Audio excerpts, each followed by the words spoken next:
On the Fringe with Dan RadioStyle. Hope everybody out there's having themselves a great day. Like I said, I'm doing something a little different this week. I got something going on, so it's going to tie me up for a teeny bit, but hopefully you guys will be okay without me in my small absence, and it's only going to be a small one. Democrats can't do anything but lose, folks. And we're finding that out. They break the law, they lose, and they lose really bad. And they're continuing to. In fact, they're hemorrhaging voters, they're hemorrhaging supports, and things are not getting better in the big picture for them. So just wanted to let you guys just chomp on that for a little teeny tiny second. Because again, we've got a lot of news to talk about. Decent amount of news to talk about. It's a slightly shorter show than normal. And I also want to remind people, I'm not trying to, I know people hate YouTube and I get it. But I've managed a small number of people over on a newer YouTube channel. They gave me back my old channel. I actually asked them, months ago. And that was what I was actually seeing when I was getting the emails of them deleting my videos. It was actually from my old channel. I didn't realize that when I saw it. I thought it because it's been so long. It's been over 4 years since I made videos over there. And they gave me the channel back. I don't know. It still shows like 28,000 subs. I would imagine hardly any of them still exist on there. But for the few people that do watch on the YouTube channel, I'll put the link to my older channel. Ultimately, I'm going to eventually stop posting on that channel, the newish one. So just search on the Fringe in YouTube, and it should pull up my channel. That said, there'll be a link, and I'll have it, I guess, in the normal description boxes for other channels if you guys are interested in going back, or at least having that as a secondary. Again, I recommend Rumble, or the commercials have been really bad over there. I recommend X, or I recommend BitChute. Both of those don't really play ads, if any. And so you can kind of watch it without all that hassle. So it's your call. I also recommend other things. I don't really want to say it on the show, though, because it tends to poo-poo the things that do actually play ads, right? Because I got to make money somehow. I put ads in my videos. Obviously, you got to make money somehow. But, yeah, it is what it is. Southwest Airlines had plunged in the air. First off, this is why you always wear your seatbelt, even if you're not doing anything. There was actually a lady that literally was lifted up out of her seat, and a dude was holding onto her arm, probably to keep her from bouncing around, or maybe causing her to bounce around. But she was injured a little. I don't think it was serious. Plane had to dip down quickly. Their flight radar kicked on and said, what? And man, the warnings are scarier than anything. And essentially making them dip down, and they went down about 500 feet or so in a really, really quick period of time. Now, these jets can handle it, but the people inside can't. One of the problems with that whole thing. So, needless to say, it was a near miss yet again. I've had a few too many of those, and in fact, we're going to mention something similar in a moment. New legislation would remove liability protection for vaccine manufacturers. This bill would be a big deal. If we can get rid of advertising, that'll be the final death knell, not only to the manufacturers of vaccines, which is good. They should get in the business of just making good, healthy vaccines, and they'll make money off the ones that are legitimate and healthy, rather than using programming in advertising to get people to want things they don't necessarily need. When you've got patients asking the doctor for a drug rather than the doctor telling the patient about a drug, something's not happening correctly. And again, removing this liability protection that they had, that really, when COVID's onset occurred, and many can hate the fact that vaccines were happened, but if you really can look at it and step back, I didn't get a vaccine. I don't recommend them. I don't think you should get them. I think they're bad. But what it did to the media, what it did for optics, was it created a situation that they couldn't lock down society indefinitely, which is what the plan was for them. So Trump thwarted that by quickly creating something that, I don't think worked. I think in some cases may have been more harmful than not. I honestly think the first few were, I think the people that continued to get them are doing extensive harm. And I would assume that was always built into it as well, right? Like the first one or two did a lot of damage. We've seen some studies, but again, the studies were done by people that, I don't know, in hindsight and watching people play out, and I don't want to name names, but watching it play out, like there's just certain people that always pop up with like really like radical concepts. And of course it gets them famous again. It's just, I don't know. I just see patterns sometimes, and whether they're right or wrong is kind of irrelevant. It just seems weird to me. Like, again, people, I think, just trying to give honest information is one thing. It's just daily. Maybe they are hit and miss or whatever, right? But Just people that come out of nowhere and just instantly become famous. I've always tripped about that. It's very strange how some of these things happen. Again, side salad. That's a good friend of mine used to say when I would just start talking crazy. Here is another situation that happened on an airplane here. This was, I think, in Denver. It's amazing. Things burn out above a mile.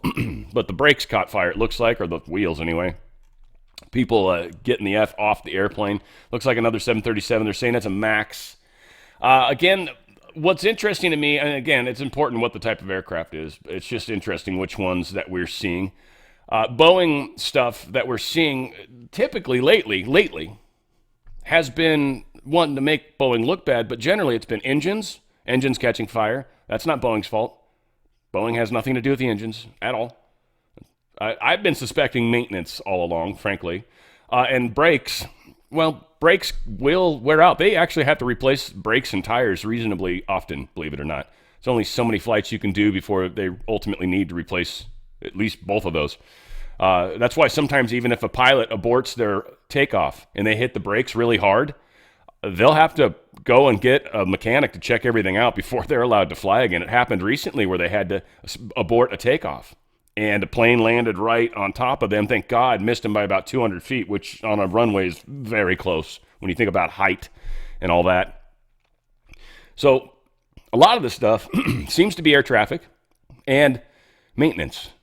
You know, we pay pretty high amounts of money to fly on these aircraft, and you would think they're doing their adequate maintenance. But I think some studies are going to start to come out, especially when we get a real FAA that does its job appropriately, that we're actually going to find that they're either A, fudging the records, or B, not maintaining the aircraft the way they're supposed to. I'm not sure how that audit happens.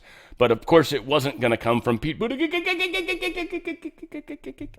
He spent $80 billion on DEI, half of the Department of Transportation's budget, instead of actually upgrading air traffic control or maybe even checking on whether or not aircrafts were having their proper maintenance done. More worried about DEI, more worried about all that crazy stuff, and paying people probably exorbitant amounts of money that had these DEI positions.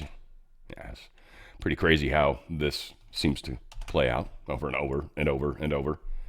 What's interesting, and Just Human, I believe, Police Frequency posted this. This is something different, I'm thinking. Contract update. The past week, agencies terminated 141 wasteful contracts with a ceiling value of $5.1 billion and savings of $498 million. I'm assuming that's clawback, including 526,000 U.S. aid professional service contract for Global Health Security Advisor in Senegal, and a 1.4 million HHS contract for professional services in Rwanda. Pretty freaking awesome that the Department of Government Efficiency is still finding savings. Now, again, far cry from the $1 trillion they promised us, but first off, a lot of that should be done through judicial, for sure. And then, of course, the courts are going to try to stop it. But they can only claw back so much, right? And then when you think about where most of the money is spent or been lost, it's in Pentagon and stuff like that. And getting that money back might be a little trickier. A lot of speculation. Catherine Austin Fitts, I think, is one of the big ones that's been saying that she thinks they spent most of it on underground bunkers. She does acknowledge there could be a secret space program, so I like the fact that she's coming at it from that angle. I feel like that's actually kind of the way to come at this, rather than people that are quite insistent that they're spending on bunkers, or they're building a base on the moon, or it's like, that could be things they're doing. I doubt that's entirely where it's gone. Now, I do believe we've got issues with the magnetic field on this planet. I was seeing it brought up by some other people recently, and I was like, all right, this is starting to make a little more common, like zeitgeist, if you will. So people are realizing that we're going through a transition. There's obviously a spiritual part of this. I think that's really ultimately what saves us, by the way.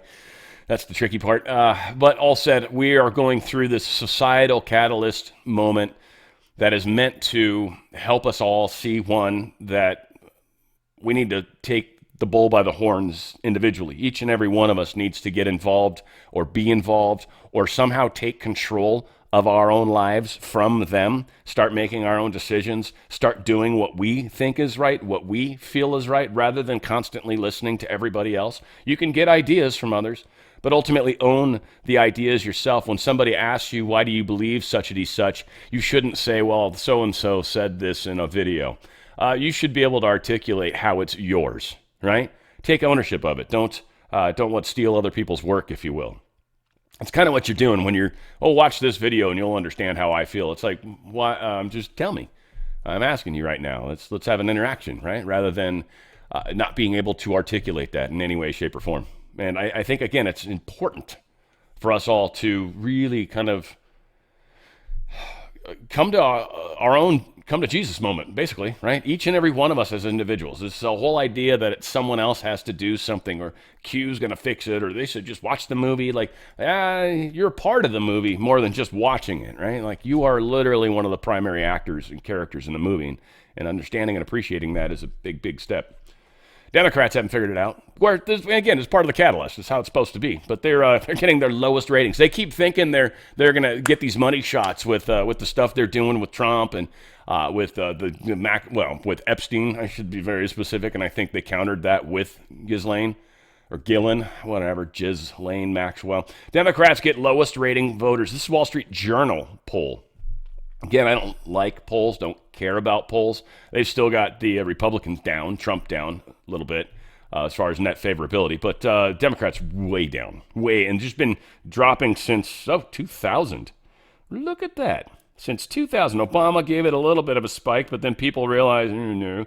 And then, it just got worse. And then, Biden did some good job killing it. And then Kamala came in and did the final death blow. It went up for a second. I think that's when she first came on, because everyone's like, we got a chance now. We got a chance. And then she started talking, and they're like, oh, shit. And and there continues to go. We'll see. They are not doing well. Maine gubernatorial candidate Bobby Charles outlines his plans to restore hope in leadership in the state. Just mostly wanted to mention that he's running in Maine. I know they're, what do we got, Collins, isn't that where she is? I think Murkowski's the one that's in Alaska. Whenever I get them flipped. I think she's Collins, though. Maine's Collins. We need to flip that seat for sure. And obviously Maine is extraordinarily blue, but I want to believe that most of these places that are overly blue aren't necessarily overly blue. I'm sure they're generally, liberal. The East Coast in general is a lot more liberal, I think, just in general. Just even in conservative people, you'd still talk to them and you're like, yeah, I can totally see that East Coast kind of thing happening. It's cool. West Coast, they would say we're probably too laid back, and mostly we are. We're very chill about stuff. We're like, it takes a long time before we finally do anything about it, And we're like always on island time or whatever. Illegal immigrants, they should get the benefits because they're innocent. This is part of his sanctuary city argument. So he's actually going to argue this, which, that bummed me out a little bit, because I thought this was the chance where Eric Adams could separate himself from that sanctuary nonsense. But he does have a lot of liberal people, and he's playing to his audience, right? He used to be Democrat. He's trying to pull as many Democrats over to him. So again, I'm not going to ride it hard. I know a lot of people are very black and white. I understand optics. I understand that you're playing to a larger audience. I live that pain every day. The crazy stuff I want to say I can't, because most of the audience isn't ready for it, frankly. Why would you believe me either? First off, right? If I said some crazy stuff. So they're having a big discussion. Right? And I'm not going to play out this whole thing. I like Adams. I think other people are going to run against him, but I think he needs to destroy Mondami no matter what. Mondami is a freaking scary nightmare. So the reason he says that the illegal aliens deserve the city functions, right, like using the transportation and all that kind of stuff, is because they pay sales tax. And I was like, all right, well, I want to look up what sales tax actually pays for. And frankly, I don't even know what it does here in California. But in New York, sales tax helps fund public schools and teachers. Okay. If it does, if that's a majority of the funding, I'd be curious. If it's a small amount, then I don't know. It pays police and firefighters, so I guess when they commit crimes, it's cool. I'm sorry, that was a little harsh. Supports public hospitals and clinics. Maintains roads, bridges, and subways, and improves parks, libraries, community centers. All right, so if it is actually paying most of that stuff, and I know New York City has very high sales tax, so it's entirely for New York in general, but New York City's even worse, sure. possible. Now, it did hit me, though. This was the funny thing. And I thought this was something that you New Yorkers got to make some noise about. They got this new congestion pricing that Hochul wanted to do, right? Hochul wanted to charge you to drive into Manhattan on any public road. Now, it says sales tax. If I pay sales tax at all, anywhere in Manhattan, or even if I have ever for that matter, which I have, then I am entitled to use these services, right? You certainly shouldn't charge me more for them, just like you feel illegal people, since they pay sales tax, should be able to use all the services that are offered.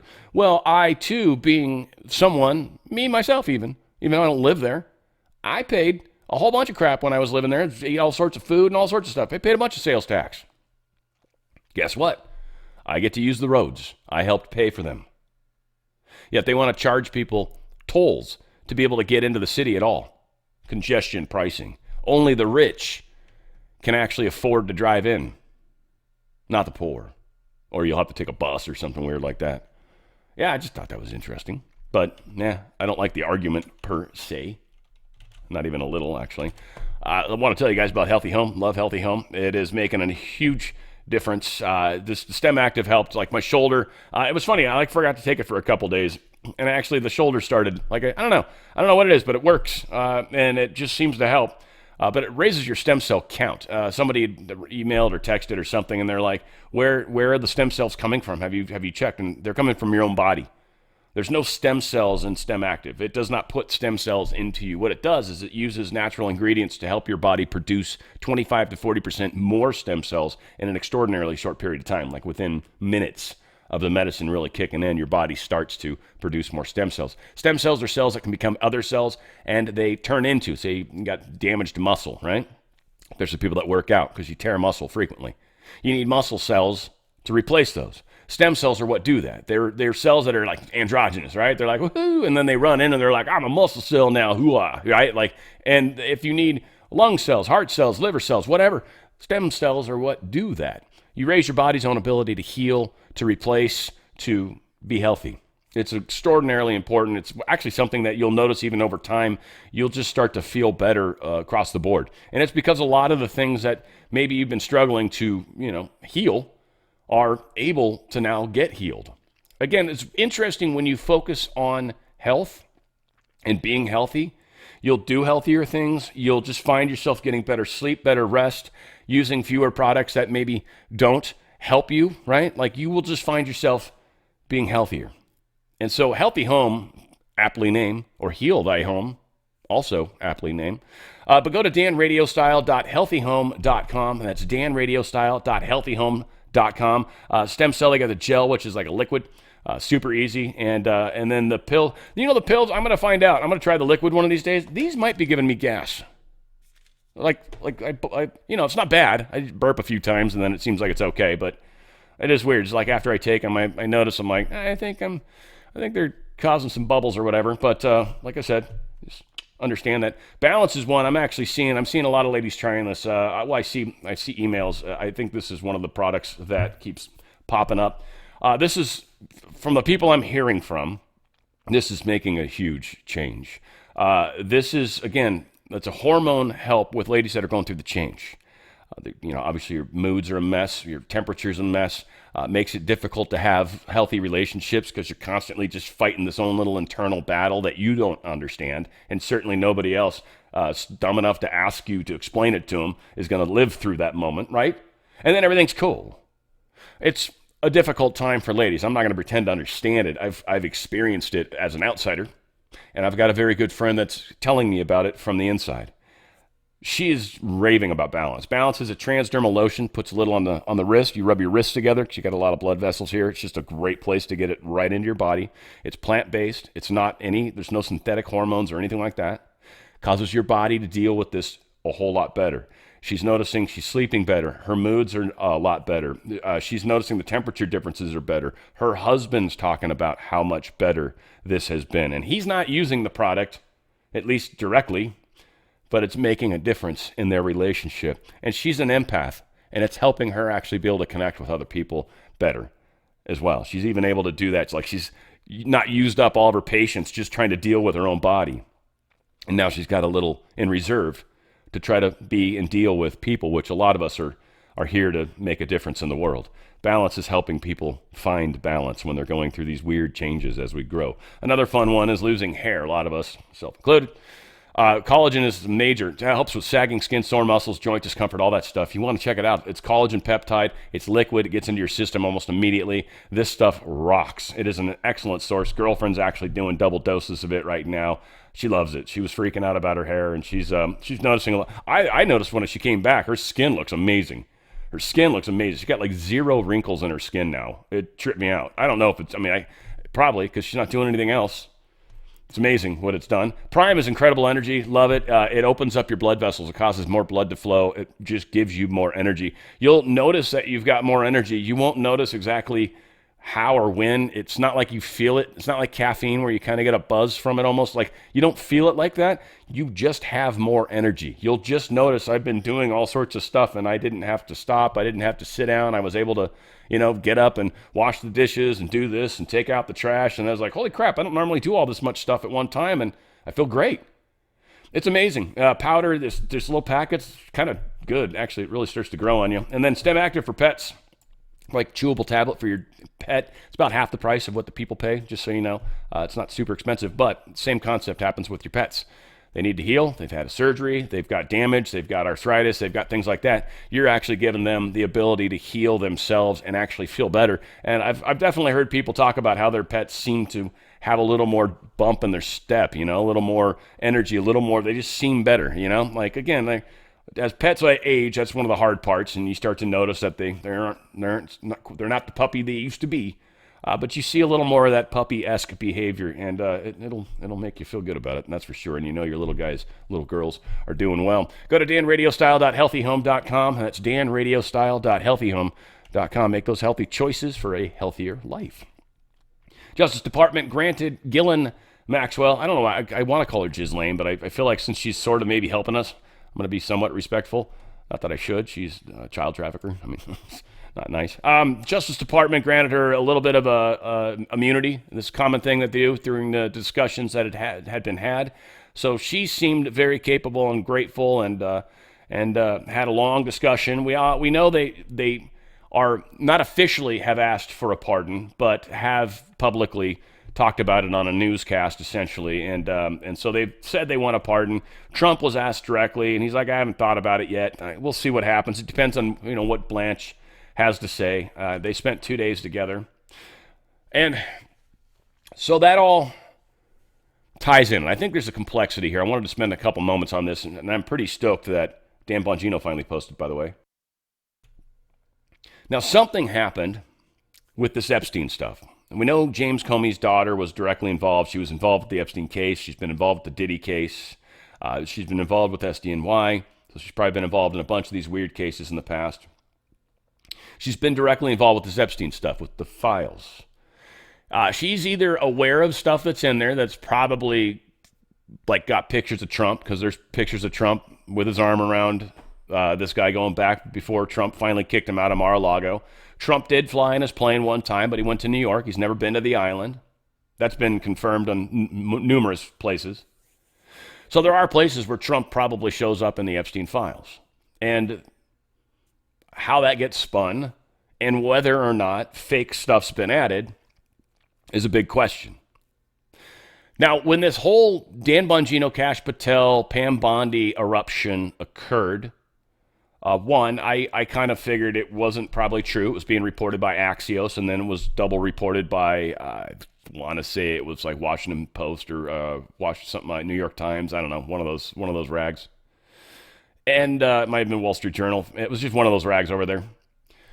And so almost immediately, Pam Bongino came out, or Pam Bongino, that's right, Pam Bondi, she came out and said that, no, I'm going to keep working for the president. The president said, I think she's doing a wonderful job. You had Kash Patel almost immediately come out and say that these rumors that I want to quit are false. But Dan Bongino stayed quiet. Now, I speculated a few things, but I speculated that Dan Bongino, this might have been a leak attempt to find a leak. And so by him staying dark would allow the leaker to expose themselves further. by making stuff up that Dan's supposedly saying and feeling and thinking, right? And Dan only had a few people probably around him. So my guess was, amongst things, was that Dan was probably involved with this leaker thing. But I did say, and I still feel this way, and I'll stay this way no matter what. Like, I don't just give people a pass. Like, I like Marjorie Taylor Greene, but she pisses me off a lot, right? Dan Bongino, I like. I didn't follow him real closely. He was just mainly because I find a lot of the content creators that talk about similar stuff tend to influence me sometimes, and I'm trying to just give you guys the best take of where I'm at with it. I do take in a lot of information. Certainly, this guy showed up on the radar many, many, many times. My concern is if this dude literally did get pissed because of a conversation and how they were handling the Epstein files, and then literally did get in a fight with Bondi, and then basically said, she either gets fired or I'm out of here. If that actually happened, I would completely say it is, to me, looks bad on Dan Bongino. Now, a lot of people that love Dan Bongino would not see it that way. But here's the way I see it. Pam Bondi is the Attorney General.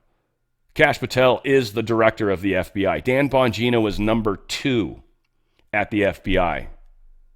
Pam Bondi is super much his boss, put in place by Trump, much like Kash, much like Dan.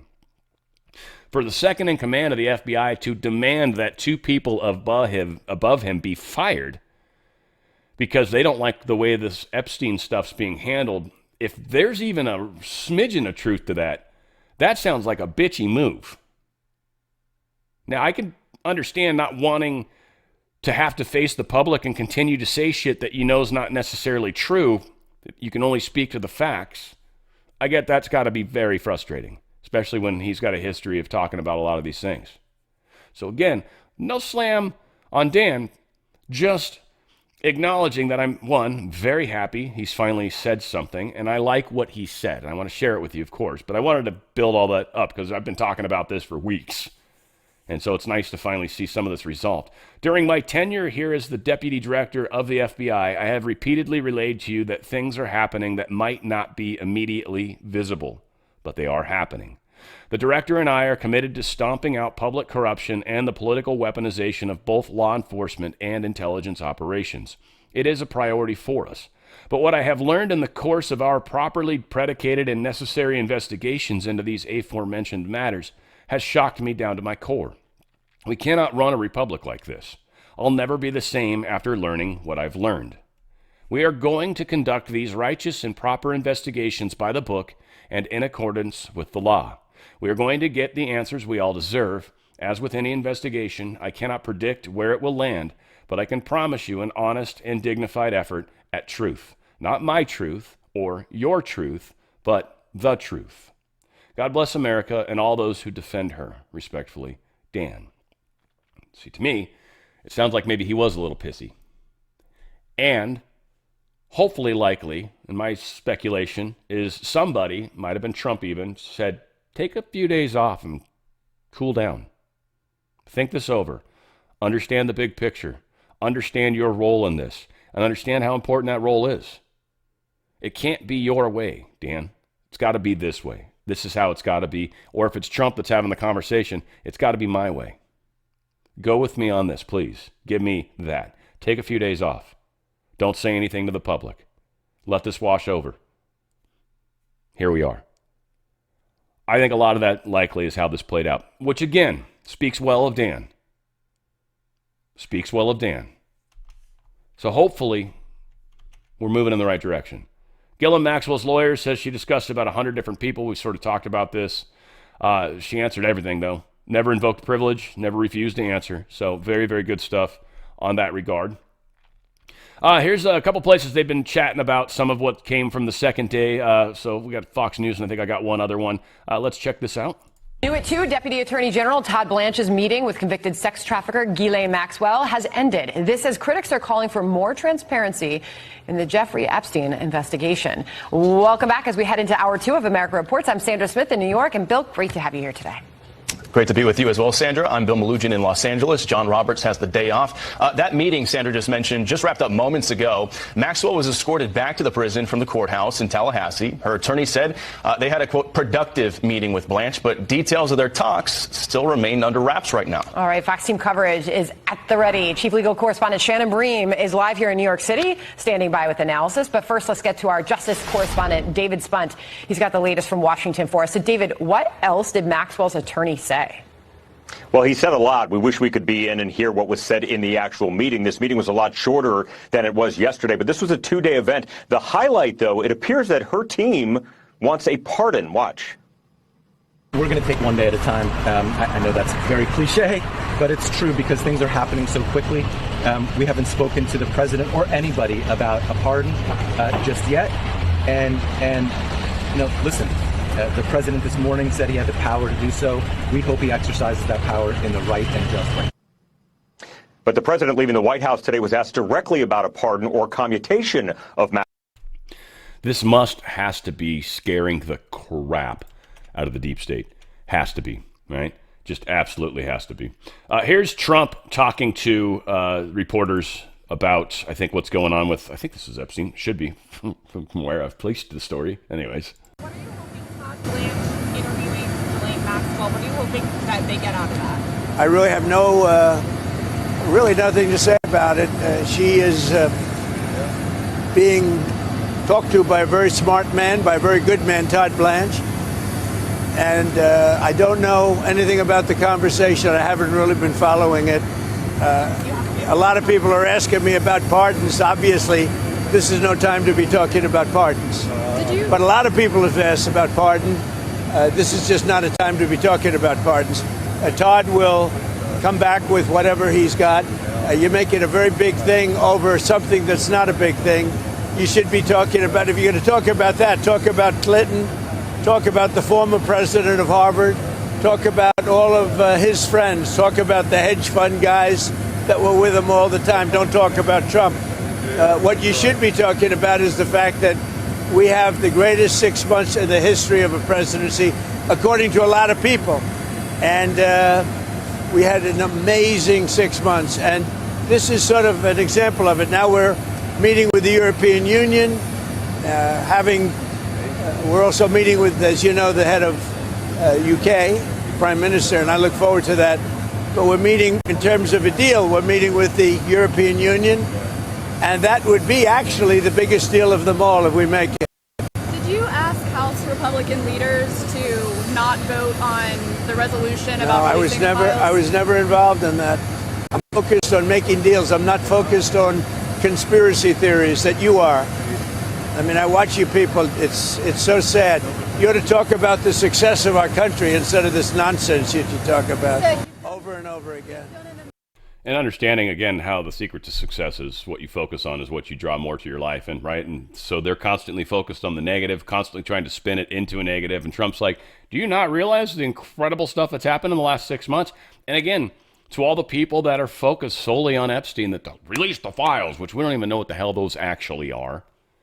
Flight logs have been released already. And there's just this presumption that there's this big old box of files that just guilty, guilty, guilty. I don't know. I doubt very much that it's laid out like that. I just do. And anything that's involved in an investigation can't be released. And every one of us hopes that investigations are actually happening right now, right? Isn't that the big concern or big hope? So we'll see. I want to bring this up because this is kind of interesting as far as legal standards. So presidential immunity, the 3 tiers, and this is really directly related to the stuff going on with Obama, right? Because fortunately, the Supreme Court ruled about presidential immunity, but they were very careful in their ruling. 3 clauses to this, or tiers, if you will. There's absolute immunity, number 1, for all actions, I should say, within the president's core constitutional powers, example, signing bills, granting pardons, appointing officials. 2, presumptive immunity for other official acts. This includes broader executive functions like communications with DOJ, national security, etc. Then, no immunity for unofficial acts. Anything done in a personal or political capacity, example, campaign activity, private threats, or coercion outside the duties of the president. Now, again, they were referring to the money to Cohen, I think, in some aspects here.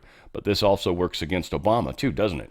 Campaign activity, private threats, or coercion outside the duties of the presidency. A conspiracy to mess with the next side's election and presidency would certainly fall into that. Cotton is talking about how the DNI, CIA, and FBI need to put out as much information as possible, as quickly as possible, on this Russian hoax. Hopefully we get to that answer sooner than later. We'll see. Again, we got the right people pushing for it. This was the thing that Just Human put out that I thought was interesting. So, statute of limitations for a conspiracy, because people are going to talk about this, right? And again, part of why they wanted to do this as the conspiracy, or the way they were doing it, is because it allows them to bring up actual crimes that are well outside statutes, but tie them into the conspiracy. Now, what's interesting, conspiracy is a continuing offense. Okay, so if it starts at one point in time, maybe let's just make it simple, even though they go way back, probably to before President Kennedy was killed. But if we take the first act, Steele dossier, for example, and then each subsequent act, it keeps the conspiracy going. The conspiracy date doesn't start at the moment of inception. The time starts at the ending of the conspiracy. Technically, it's still going on. Conspiracy is a continuing offense for statutes such as 18 U.S.C. 371, which require an overt action in furtherance of the conspiracy. The statute of limitations begins to run on the date of the last overt act. They have an example, Fiswick versus United States. For conspiracy statutes which do not require proof of an overt act, such as RICO, the government must allege and prove that the conspiracy continued into the limitations, period. The crucial question in this regard is the scope of the conspiratorial agreement, and the conspiracy is deemed to continue until its purpose has been achieved or abandoned. They're still claiming the Russian hoax. They're still claiming it's true. Doesn't sound like it's even finished yet. An individual's withdrawal from the conspiracy starts the statute of limitations running as to that individual. Withdrawal from a conspiracy for this purpose means that the conspirator must take affirmative action by making a clean breast to the authorities or communicating his or her disassociation to the other conspirators. Example, United States versus Gonzalez. They're going to have a very hard time trying to say this went past the timeline, right? That they can statute of limitations, and it's not going to work out like that at all. Tulsa Gabbard's been making her rounds. We're going to play a couple things here. Check it out. Former President Obama's office responded to the documents that you've released, calling them bizarre allegations or ridiculous and a weak attempt at distraction. What is your response to the former president? They're doing the exact same thing that people like Senator Warner are doing. He was the head of the Intelligence Committee at the time.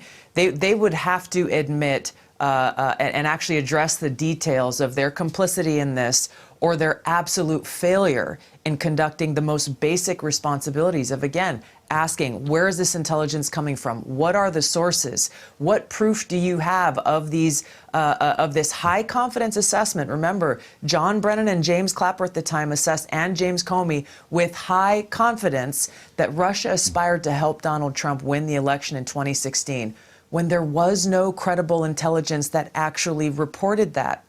So President Obama's very carefully worded response that came from his office, again, deflects away from addressing any of the truth that was revealed. Right. Senator Warner refuses to speak the truth about how one of our whistleblowers came forward and approached his office numerous times about what had actually occurred, how he wouldn't go along with this fake intelligence manufactured report, was sidelined because of it. And guess what? Senator Warner's office wouldn't even give the whistleblower an email address to send his evidence of this, the treasonous conspiracy that we have now released to the American people. So the complicity, the deflection, and the silence of politicians, of the mainstream media, and of those directly implicated into this speaks volumes. Yeah, huge volumes. So again, this has just got to play out. This has got to get a lot of tug of war in the public. That's what's going to destroy them.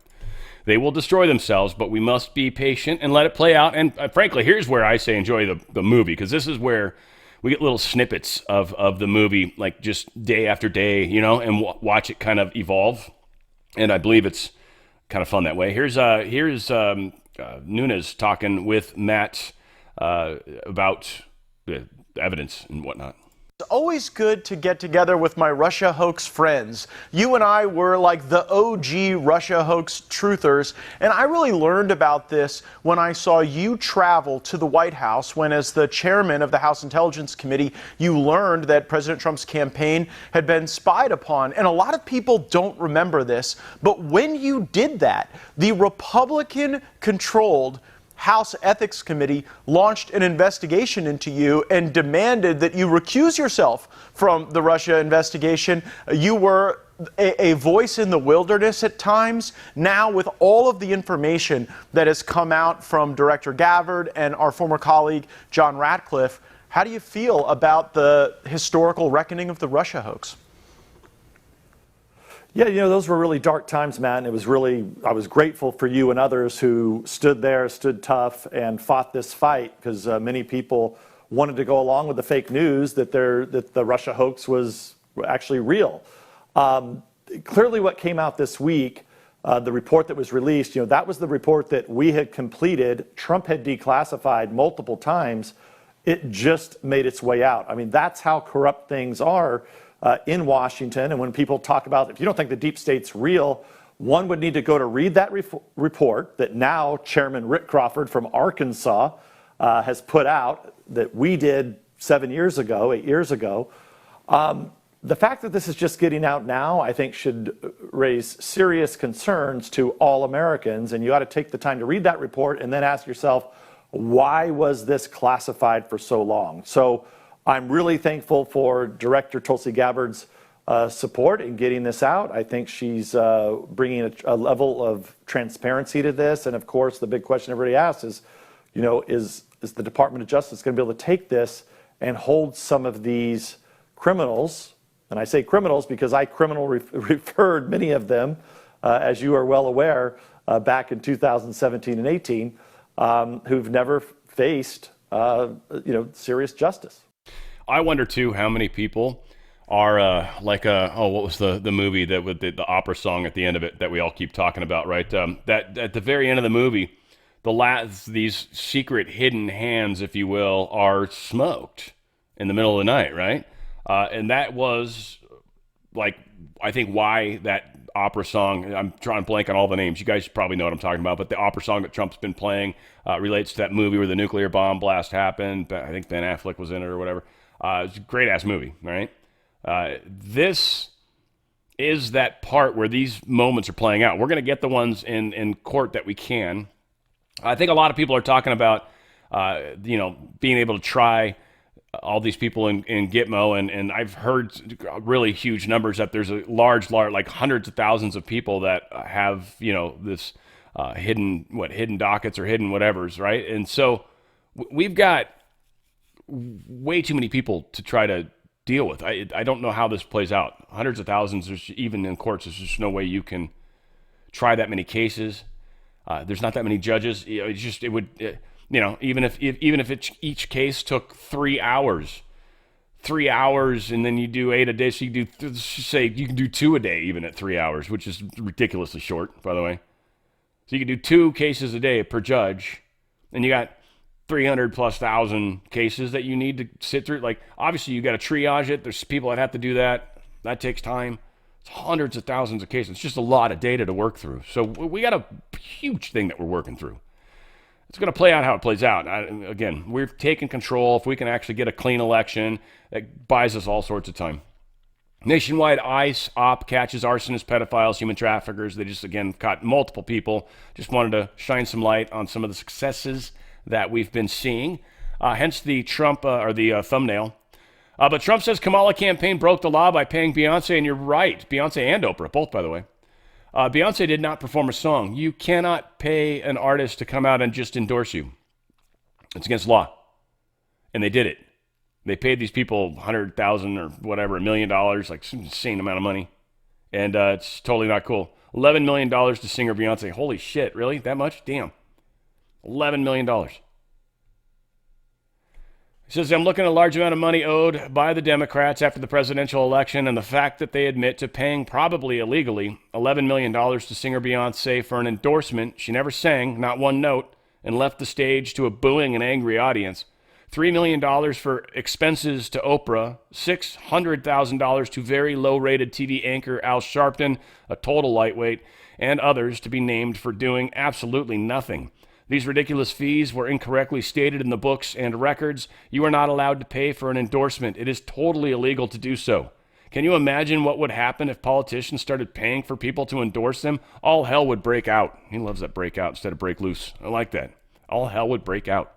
It's always been all hell would break loose. Is this like a more of an East Coast thing, guys? I don't know. Maybe a couple of you guys that New Yorkers, yeah, you know, on Long Island. Maybe break out is because here it's always you break loose. All hell will break loose.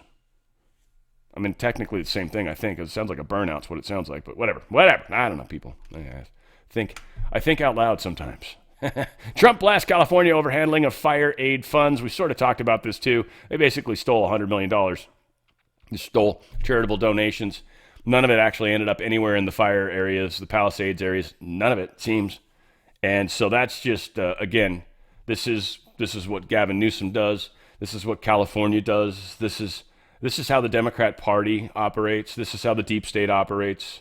I'm lumping them all together because, frankly, I know some Democrat people that are actually good people. They just don't realize the corruption that exists within our government. And for a lot of people, that's a big step, man. Just accepting that the fact that all the people that have been talking to me, you're telling me, are lying to me. And it's like, yeah. And they're like, everyone that's been talking's been lying. And you're like, yeah.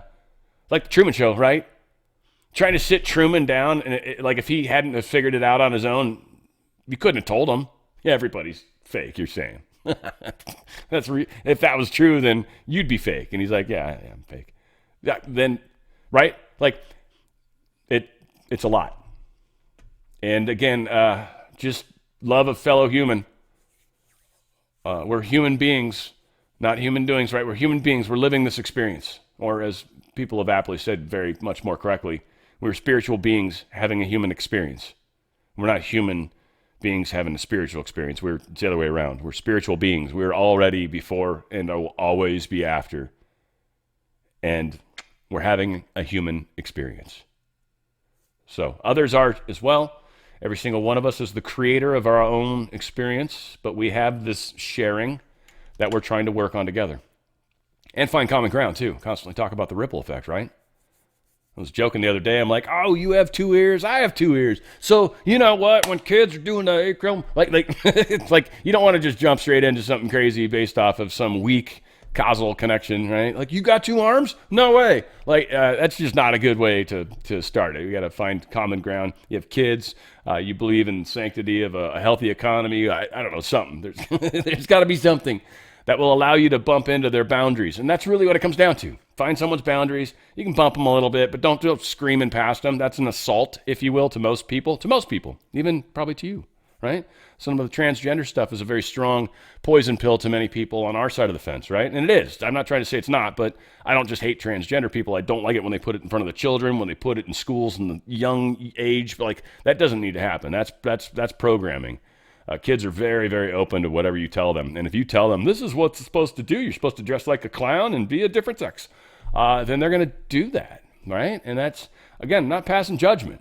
I just don't think it should be done in front of the children. I think that's where they've totally failed. Like, Dylan Mulvaney, there's still people that attack Dylan. It's like, or Dolan, or I don't know what her name is, whatever.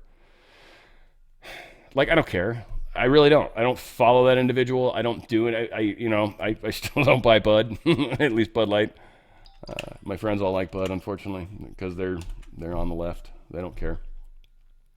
President Trump's administration considers changing the H-1B visa system to make it favor companies who plan to pay higher than American wages. This is sweet. So you got to pay the H-1B visa person higher than what you're currently getting paid, or what you would pay an American. Otherwise, you're not allowed to do it. That's brilliant. Now they can't outsource American jobs. There's no Americans to do it. No, there's nobody that'll do it for the price you want them to do it for. That's the problem. And so what if it costs a little more? When you take into account the big picture, we got to look for efficiencies. We got to be smarter about how we manage business. You don't just throw more people at stuff. So businesses are going to be smarter about hiring people if they've got to pay the American wage. And Americans, frankly, are going to be, a little more competitive too in the workplace, right? Like somebody sucks and they expect everything to be given to them. We got this other guy that's working his ass off, he's working extra hours every day. He's actually created 2.5 times the amount of stuff you've created in the same amount of time. You start to run into issues where metrics just create themselves. And I was talking to a friend of mine. He's an accountant, my accountant for that matter, but he's got people that work for him. And it's really hard for people to manage people if they're not right in front of them. And it just is. Old school management doesn't know how to do that. So we're in a whole new paradigm. And this concept is a big, big step I think that Trump's making here. And I think it's beautiful. Trump threatens to withhold trade deals from Thailand and Cambodia amid the conflict. He's like, look, we'll tariff the shit out of you if you don't stop fighting. Come to the table. Let's talk about this, but this is stupid. I like the fact that he's doing that, first off, because a lot of senseless people would die. Thailand is basically our proxy, and Cambodia is China's proxy. They wanted a Chinese-American proxy war. Cambodia's got crap for weapons. Now, maybe China's been recently smuggling some stuff in there to make it interesting, so we would go into it thinking it would be simple. But no, we don't want Cambodians or Thailanders to die. None of you all. So, yeah, President Trump's like, get to the table. Now, I think I saw something that suggested that there might very well be a cessation of fires there or a stoppage. I don't know why I want to make it sound smart. They might stop killing each other. There you go. Right? Try that on for size. U.S. raises anti-dumping duties on Canadian softwood. That was because I had so many drinks, man. It wasn't my oh, sorry. That's not what that's not what they mean. No. But they went from 20%, 20.07%, such a weird-ass number, to 20.56%. Now, my guess is they raised it some percentage, 15% or something weird. Like, I don't even know what that actually, it can't be that much. But whatever. Yeah, it can't be 15%. Some small percentage. It's now more. So you want to buy softwood from Canada? Soggy ass softwood. Anyway, and that's like, there's certain furnitures or something that are made. Softwoods are nice, don't get me wrong. I do understand. I couldn't list them for you. For some reason, oak is a hardwood. I'm like, pine is pretty soft, I think. I don't know, whatever. There's something about softwood. I'm not Mr. Wood guy.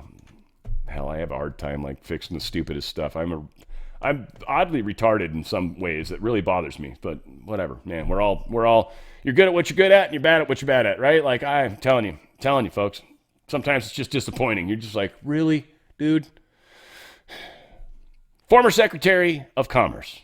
Trump's trade deals lure Asia away from the CCP. There's a lot going on with the CCP too. We're going to get a little more on that. There's something going on there. I was talking to my Chinese friend even about it.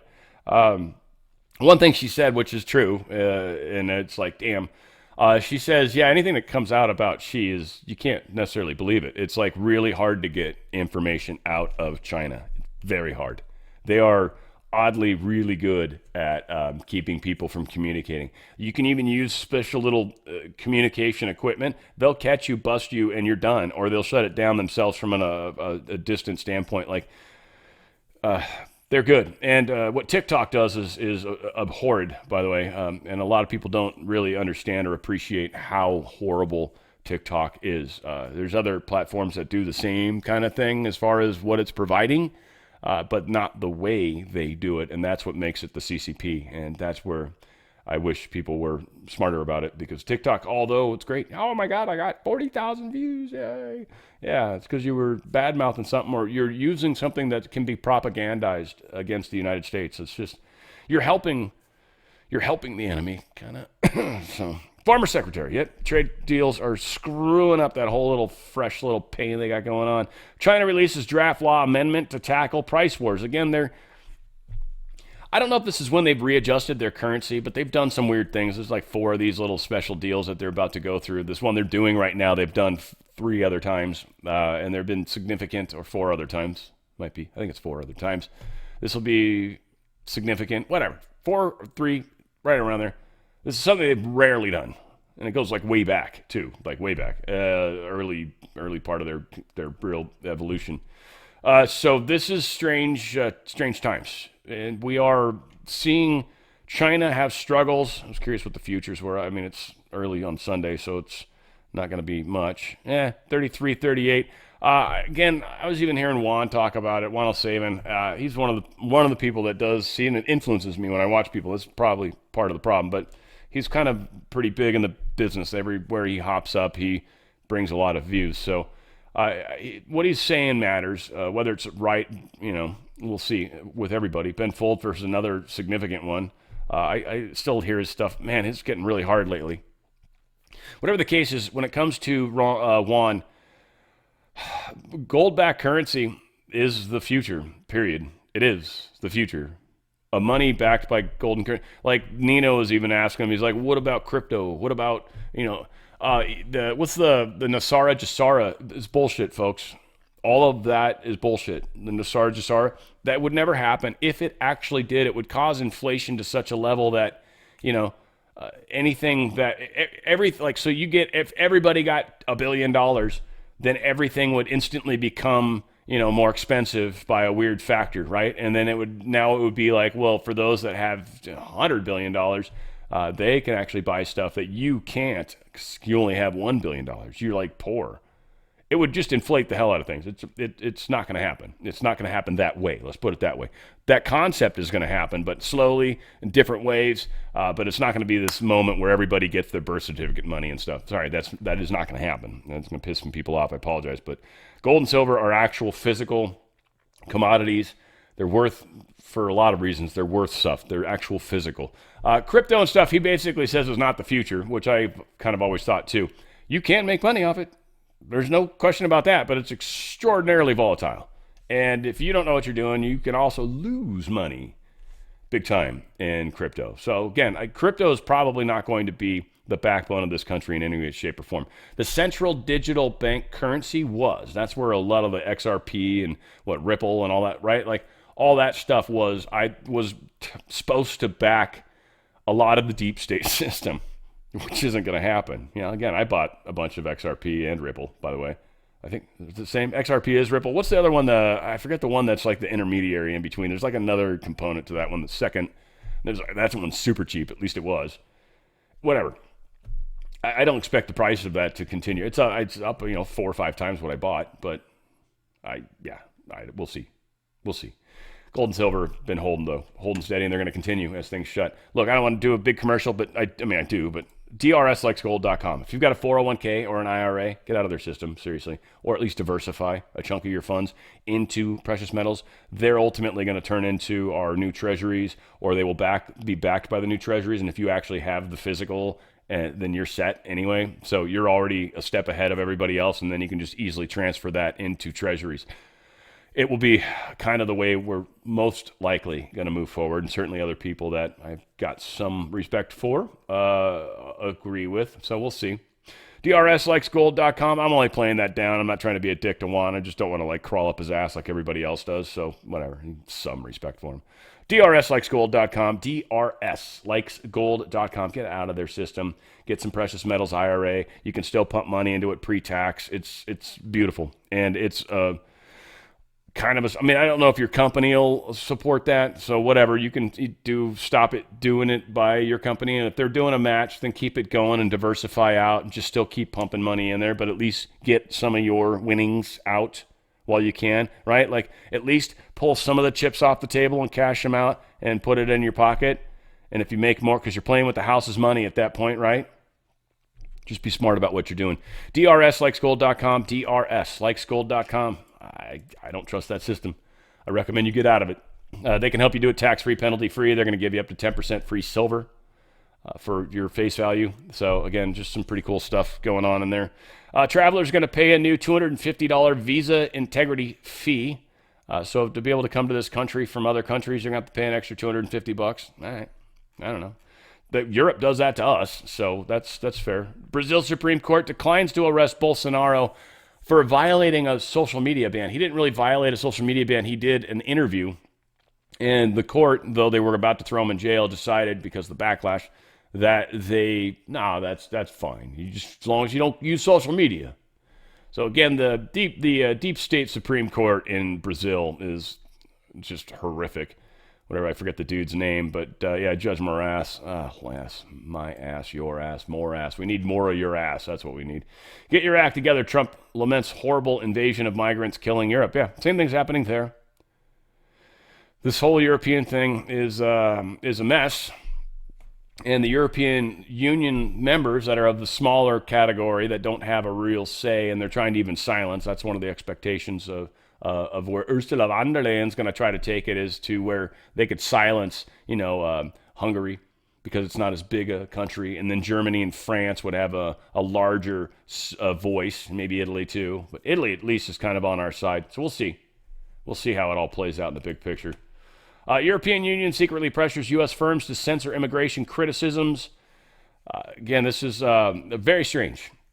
They can kind of block stuff in the other countries. They can't take stuff, like if an American says something like, the Candace Owens things, for example. The French government can't come to X and say, you got to take down all that Candace Owens nonsense. And they'd be like, she's an American person. No, we're not doing that. Well, we can't see it here because of the Digital Security Services Act. It's like, all right, you want me to block it in Europe? That's fine. Or France? Okay, I don't care. But I'm not gonna block it across the country. I'm not gonna block it across the world. No, and you can't make us. It's the United States. We can talk about. I mean, they block enough shit, by the way, here. But well, maybe. But you can talk about whatever you can talk about. Let's do it. So this Digital Services Act is going to be kind of fun how that plays out. One single, I guess, water utility here in California got hit by more than 6 million China-based connections attempts in 1 week. So China is definitely prodding and looking for places where it can gain a foothold into our systems. They are trying to mess with us in a very serious way. One could assume we're doing similar stuff to them right now. I think the trade stuff's just killing them. China's dying financially right now, big time. So we'll see. Barrage of public criticisms. Xi Jinping's admin eases alcohol ban. He got, I guess, official backlash. His admin, though, they took this back. This was something the CCP was kind of doing. And so there's this weird separation between him and the CCP that's happening. Don't know exactly if it's good or bad. Many have suggested he's a good guy. And the fact that the CCP is pulling away from him might actually be more the opposite, since the CCP controls the narrative, much like the deep state does here still, to a large extent, right? Mainstream media.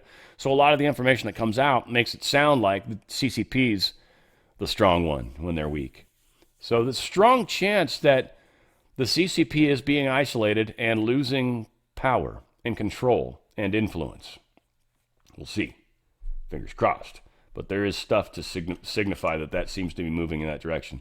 China quietly changes Army's third-ranking commander as the internal purge continues. So they are still, this was a different individual than the last one I talked about. Lieutenant General, Kai Zijun. I have no idea how to pronounce that.